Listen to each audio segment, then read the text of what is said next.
जय श्री राम दोस्तों, मैं संजय पंडित स्वागत करता हूं आप लोगों का आज के हमारे इस YouTube वीडियो में। तो साथियों, आज का जो हमारा टॉपिक है वो है करवा चौथ का व्रत क्यों किया जाता है और इसे करने से क्या क्या लाभ मिलते हैं, क्या क्या फल मिलते हैं, जानेंगे आज के इस वीडियो में। इसलिए वीडियो को अंत तक देखिएगा और अंत तक बने रहिएगा वीडियो के साथ। तो साथियों, चंद्रमा का जो स्वरूप होता है उसको हम दो तरीके से देखेंगे। पहला हमारा है माइथोलॉजिकल बिलीफ, यानी कि हमारे सनातन धर्म के अनुसार जो हम बात कर रहे हैं वो यदि हम हमारे धर्म के हिसाब से देखें तो जो चंद्रमा होता है वो अमरता का प्रतीक माना जाता है, सौंदर्य का प्रतीक माना जाता है और चंद्रमा से मन को शांति मिलती है।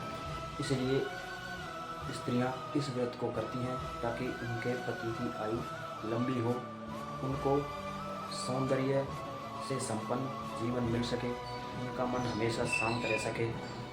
इसलिए ये माइथोलॉजी के हिसाब से इस व्रत को करती हैं। इसका दूसरा रीज़न है कि जो दूसरा रीज़न है वो है साइंटिफिक रीज़न, मतलब कि साइंस के तरीके से हम यदि देखें तो चंद्रमा में पॉजिटिविटी की ऊर्जा होती है। इसलिए चंद्रमा को देखकर व्रत खोला जाता है और जब चंद्रमा को अर्घ्य दिया जाता है तो अर्घ्य देने के बाद हमारे मन में और शरीर में एक अलग ऊर्जा मिलती है, एक अलग पॉजिटिविटी मिलती है और हमारे मन को भी अच्छा लगता है।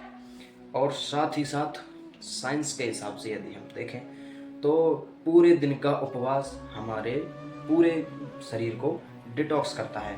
इससे हमारे बॉडी का डाइजेस्टिव सिस्टम यानी कि पाचन तंत्र बेहतर बनता है, हमारे खाने को पचाने में मेहनत मिलती है।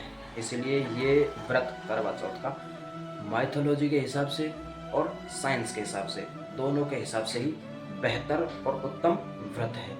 इसीलिए स्त्रियां इस व्रत को हर साल करती हैं।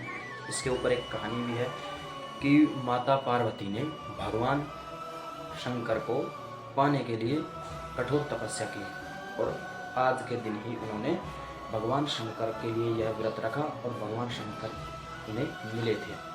इसलिए इस व्रत को स्त्रियों के लिए उत्तम व्रत कहा गया है। तो साथियों, इसी के संदर्भ में एक कथा आती है रानी वीरवती की, जिसने व्रत तो रखा लेकिन उस व्रत को पूरा नहीं कर पाई और बीच में इस व्रत को उसने तोड़ दिया, ब्रेक कर दिया।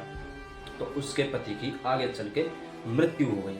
फिर उसने माता पार्वती की कठोर तपस्या की। उसके बाद माता पार्वती ने प्रसन्न होकर उसके पति को उसके आशीर्वाद के रूप में उसके पति को जीवन दान दे दिया। इसलिए स्त्रियां इस करवा चौथ के व्रत को मनाती हैं।